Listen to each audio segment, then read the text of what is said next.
agar setiap orang percaya kepadanya beroleh hidup yang kekal. Nah, untuk mendapatkan hidup yang kekal berarti percaya kepada anaknya ini sebagai apa? Sebagai Tuhan apa utusan Tuhan? Ingat Yohanes 17:3 tadi katakan apa?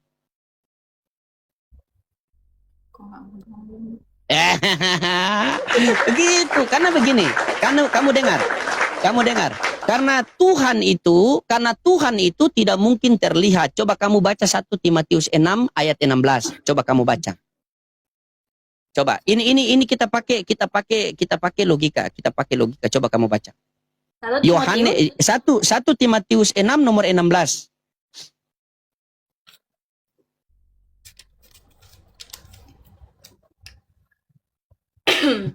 Dialah satu-satunya yang tidak takluk kepada maut, bersemayam dalam terang yang tak terhampiri, yang tidak pernah terlihat dan tidak dapat dilihat oleh seorang pun. Bagi Dialah hormat dan kekuasaan yang kekal. Amin. Nah, itu Tuhan, itu Allah Bapa.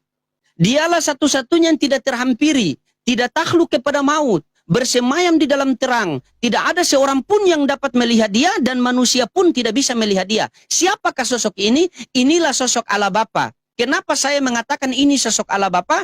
Karena Allah Bapa itu tidak terlihat, tidak terhampiri. Coba kamu baca di Yohanes 1:18. Coba kamu baca.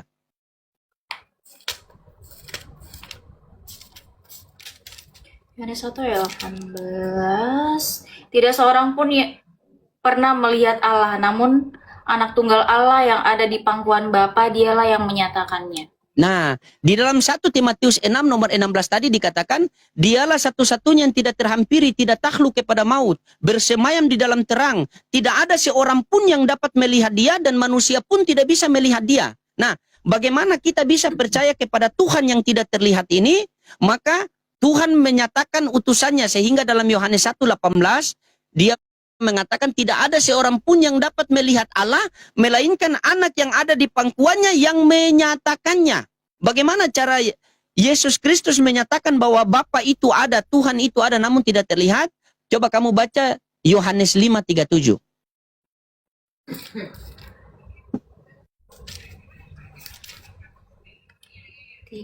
Yohanes 5 ayat 37.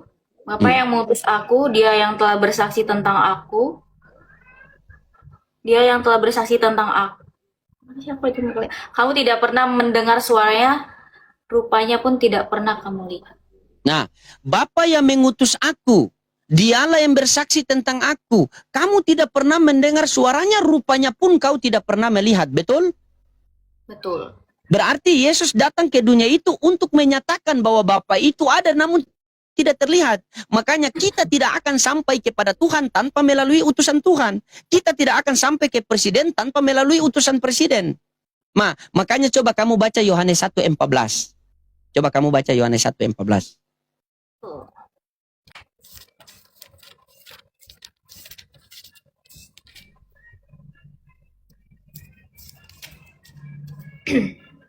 Yohanes 1 ayat 14. Firman itu telah menjadi manusia dan tinggal di antara kita, dan kita telah melihat kemuliaannya, yaitu kemuliaan sebagai anak tunggal Bapa, penuh anugerah dan kebenaran. Nah, firman itu telah menjadi manusia. Coba kamu perhatikan ayat itu baik-baik ya. Firman itu telah menjadi manusia dan diam di antara kita, dan kita telah melihat kemuliaannya, kemuliaan yang diberikan kepadanya sebagai anak tunggal Bapa penuh kasih karunia. Di situ ada kata diberikan kepadanya, betul? Betul. Siapa yang memberikan? Bapaknya yang tunggal. Bapa memberikan. Yang menerima siapa?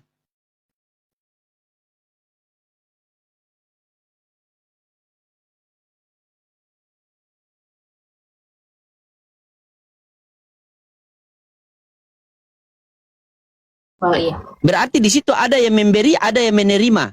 Yang memberikan adalah Allah Bapa, yang menerima adalah anak, yaitu Yesus Kristus. Betul? Betul. Nah, berarti yang mana Tuhan? Nah, kalau kamu masih ragu, coba kamu buka coba aku tanya Rizka. Kalau saya bilang, Rizka hamba Tuhan. Siapa Tuhannya Rizka? Tuhan Yesus. Tuhan Yesus. Nah, di Matius 11:25 Yesus mengatakan siapa yang Tuhan. Allah. Berarti Rizka punya Tuhan, punya Tuhan. Dua. Nah, dia begini Rizka. Coba Rizka baca Kisah Para Rasul 3:13. Kisah Para Rasul 3 ayat yang ke-13. Ini kita belajar ya, kita belajar. Ini kita belajar, kita kembali ke apa kata Bibel. Coba Kisah Para Rasul 3:13.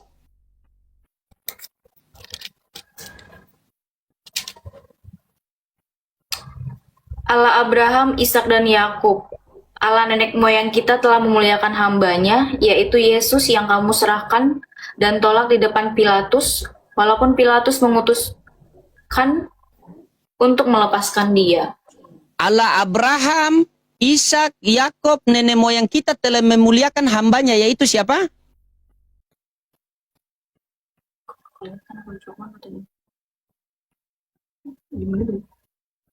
Nenek moyang kita, Yakub. Yaitu siapa hambanya? Coba, Allah Abraham, Ishak, Yakub, dan nenek moyang kita telah memuliakan hambanya, yaitu siapa? Yesus. Yesus. Jadi Yesus itu hamba atau Tuhan? Hamba sih. Hamba, bukan Tuhan. Kenapa dibilang? Coba, begini. Biar tertulis secara eksplisit, coba kamu baca Kisah Para Rasul 7, Kisah Para Rasul 7:24.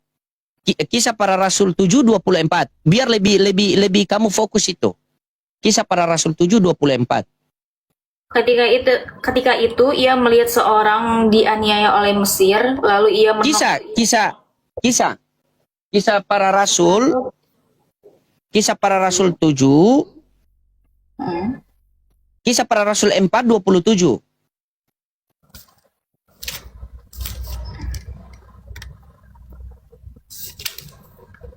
Sebab sesungguhnya telah berkumpul di dalam kota Herodes dan Pontius Pilatus beserta bangsa-bangsa dan suku-suku bangsa Israel melawan Yesus, hamba-Mu yang kudus yang Engkau urapi. Berarti Yesus Tuhan apa hamba? Menurut Bibel. Hamba. Oke, Yesus hamba. Ya, coba buka Matius 12:15, baca perikopnya kalau di buku B. Coba Matius 12 ayat yang ke-15.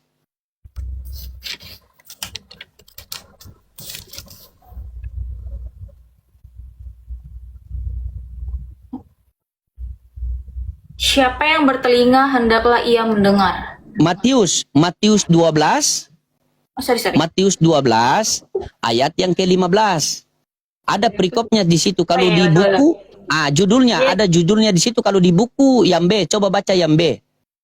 Yesus hamba Tuhan. Yesus mengetahui hal itu. Oke, sabar. Perikopnya situ bunyinya apa? Yesus hamba Tuhan. Siapa Tuhannya Yesus kalau begitu?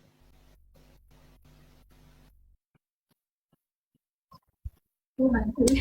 Jujur, harus kembali ke Alkitabiah.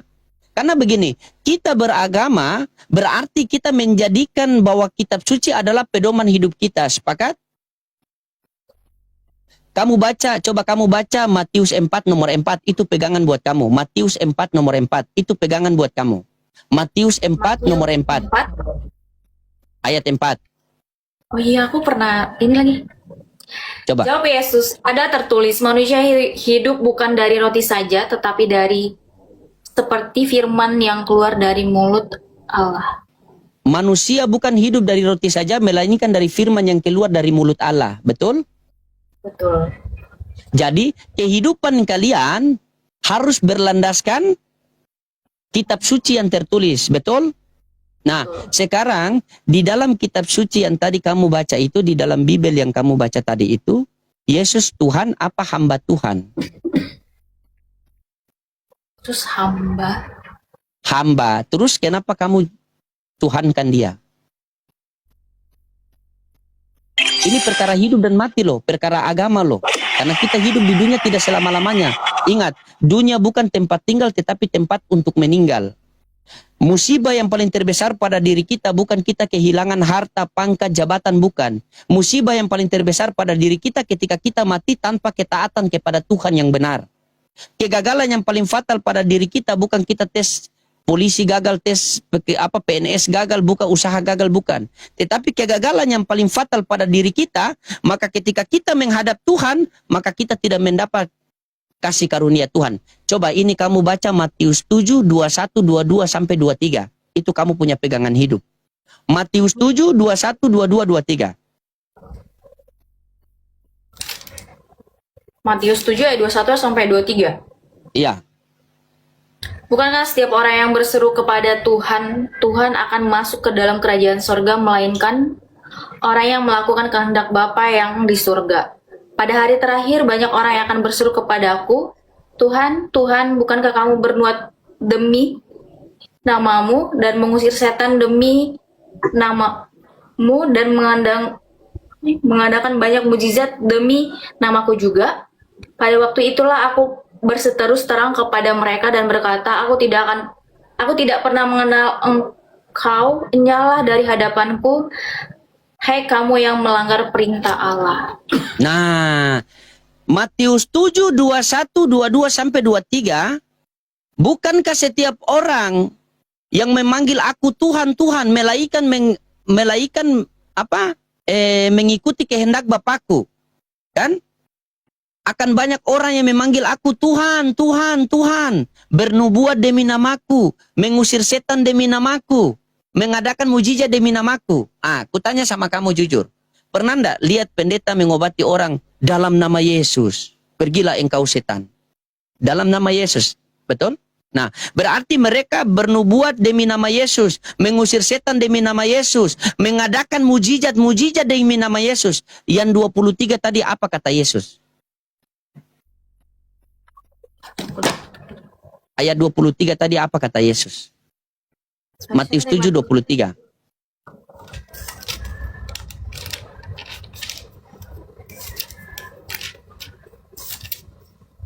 Pada hari yang terakhir banyak orang yang berseru kepadaku, Tuhan, Tuhan, bukankah kamu berbuat demi namamu dan mengusir setan demi namamu dan mengadakan banyak mujizat demi namamu juga? Apa kata Yesus di ayat seterusnya? 23? Pada waktu itu aku dan berseteru terang kepada mereka dan berkata, aku tidak pernah mengenal kamu, nyala kamu di hadapanku, hai kamu yang melanggar perintah Allah. Antara agama Islam, Kristen, Hindu, Buddha, Konghucu, siapa yang memanggil Yesus Tuhan? Kristen. Apa kata Yesus di 23? Aku tidak pernah mengenal engkau, enyahlah engkau dari hadapanku. Karena kenapa? Karena kalian tidak mengikuti kehendak Bapa. Coba kamu baca 21 tadi. 21 tadi apa kata Yesus? 21 tadi? Matius 7, 21. Bukankah setiap orang yang berseru kepadaku, Tuhan, aku masuk ke dalam kerajaan surga, melainkan orang yang melakukan kehendak Bapakku yang di surga. Nah, melainkan orang yang melakukan kehendak Bapakku. Di mana kehendak Bapa itu? Coba kamu baca Matius 17 nomor 5.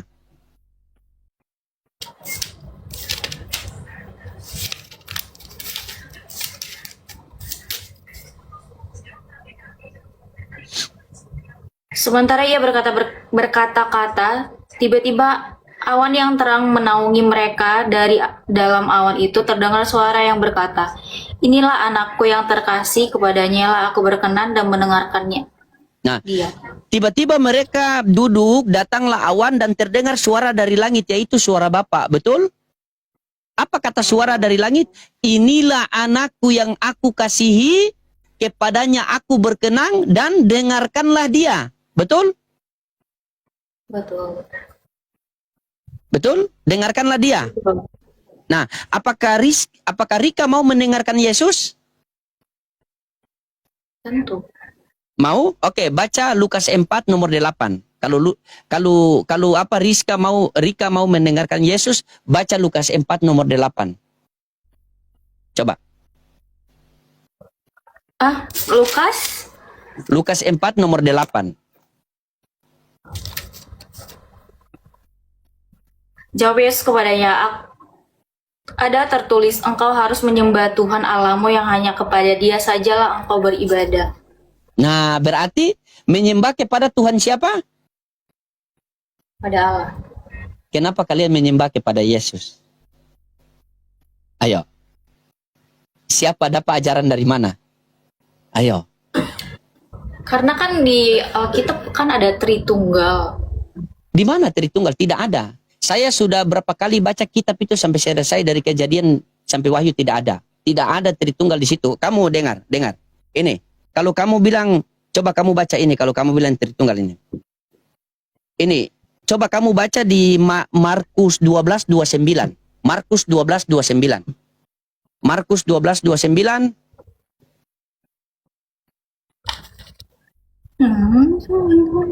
Markus 12:29.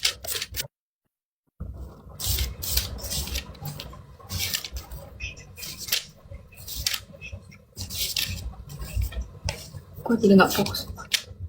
Sorry, Markus Pak, diulang 12:29 lagi. sampai 30. Markus 12 ayat 29 sampai 30 kamu baca itu.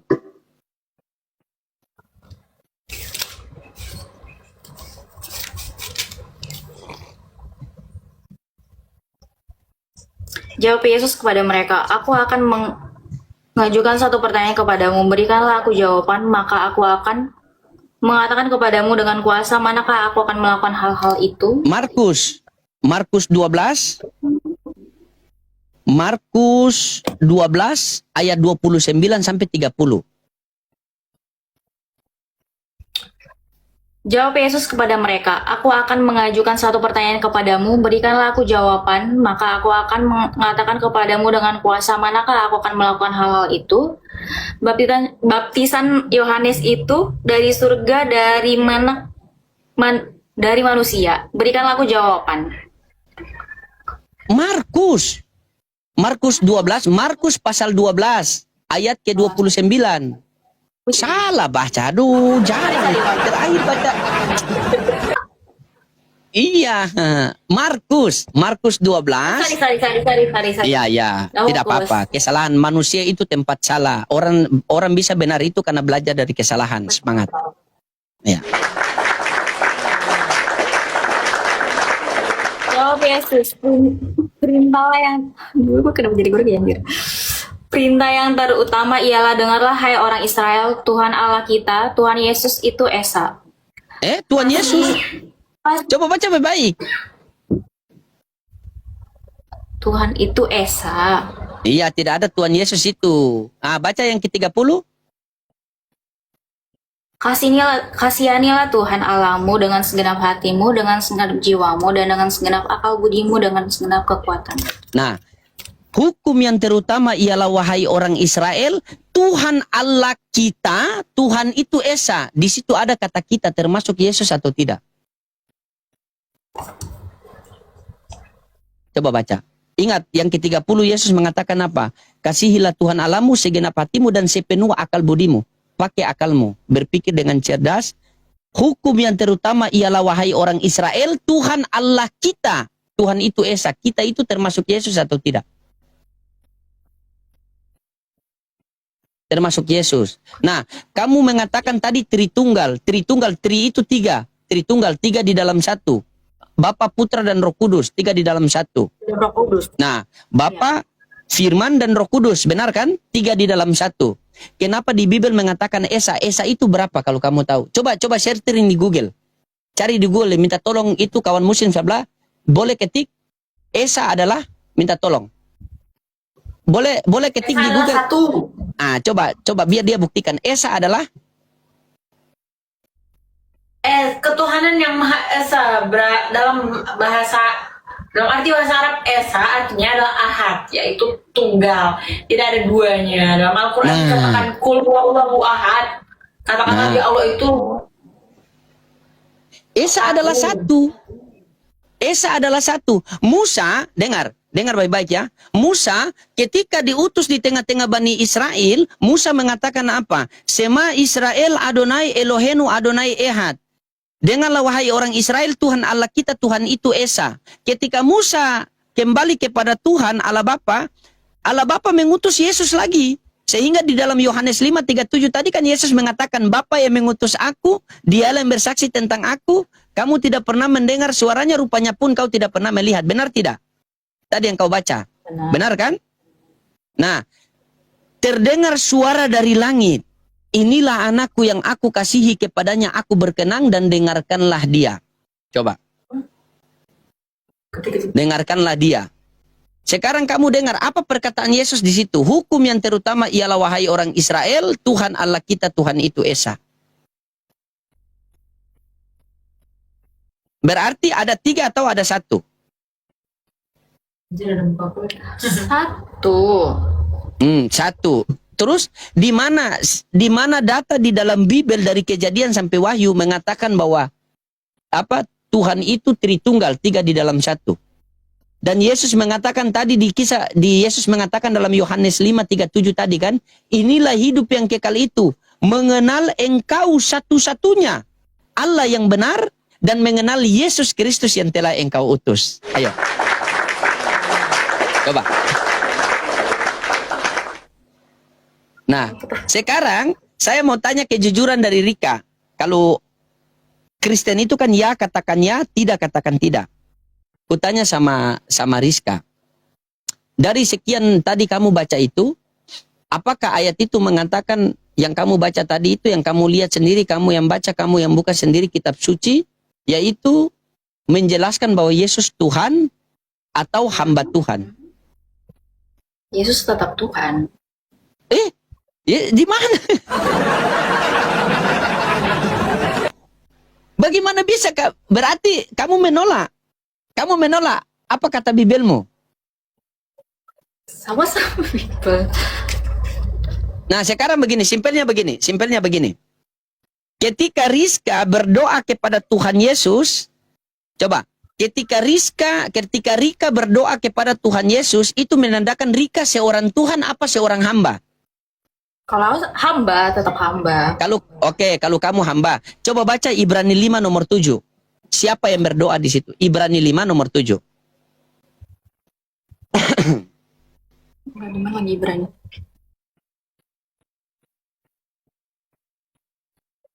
Ibrani 5:7. Jadi gagap nih.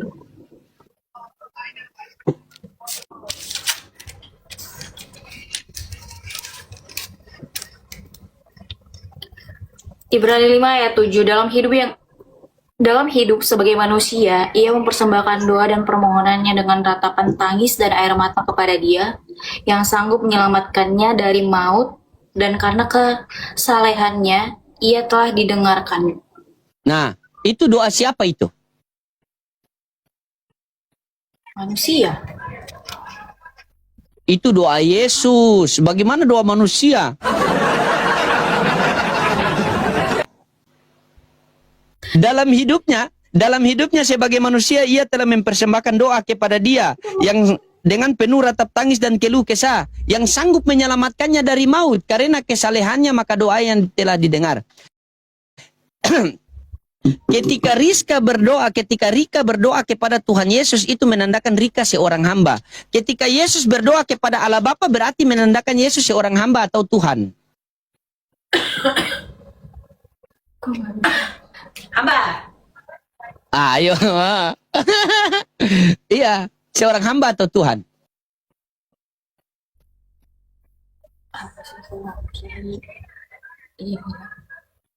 Ayo.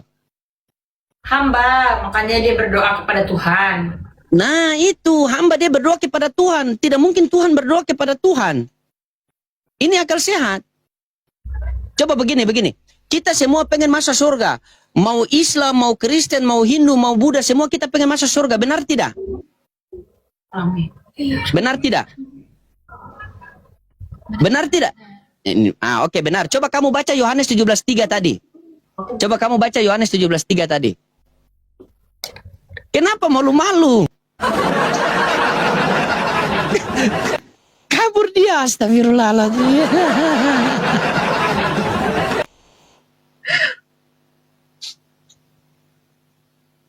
Woi, langsung rungkat.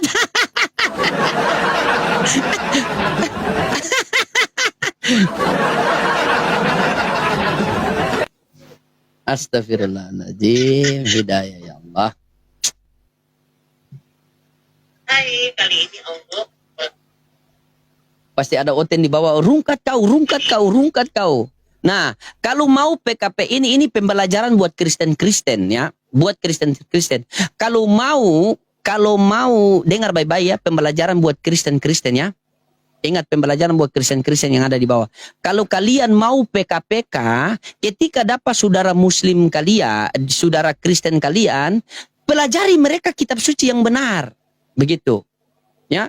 Bukan kalian dapat Kristen maupun dapat Islam, kalian ejek-ejek saja Islam. Selagi kalian mengejek-ngejek Islam, maka hidayah akan turun di mana-mana. Semakin banyak kalian menghujat Islam, semakin banyak Allah akan memberikan hidayah kepada orang-orang Kristen. Lama-lama kalian dari 75% turun menjadi 25%.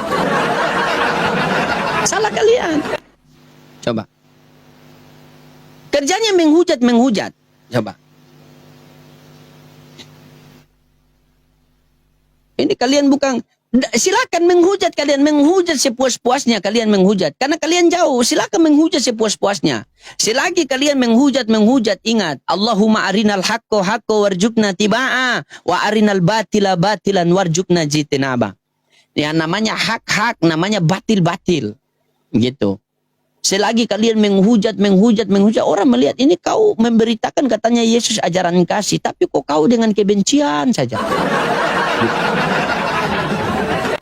Apakah ketika saya mendapati saudara Muslim saya menyampaikan kebesaran Allah kepada mereka tanpa mengorek-ngorek kitab kalian. Ketika saya mendapatkan saudara Kristen, yang Kristen, saya kasih paham dia tentang Bible tanpa saya menambah-nambahkan Al-Quran kepada dia.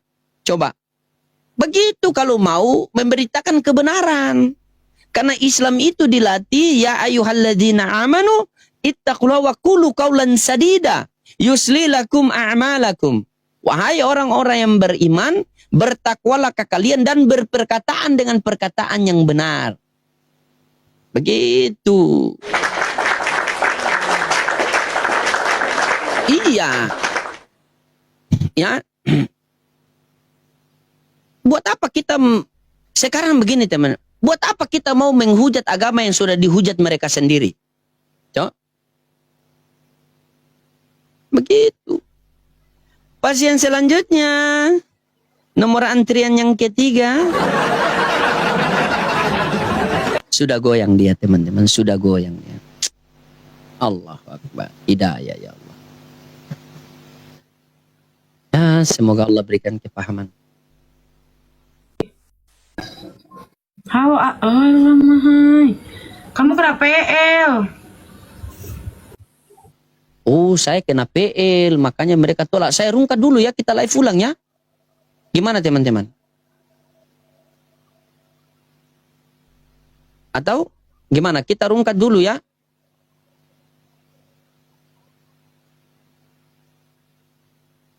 Oke, siap. Oke, tunggu sebentar, tidak sampai 1 menit ya. Pokoknya ini bukan 3 menit, bukan 3 hari, itu Tuhan itu. Aku tunjukkan kuasaku ketika aku rungkat, langsung tidak sampai 1 menit aku bangkit kembali. Kalau Tuhan kan 3 hari.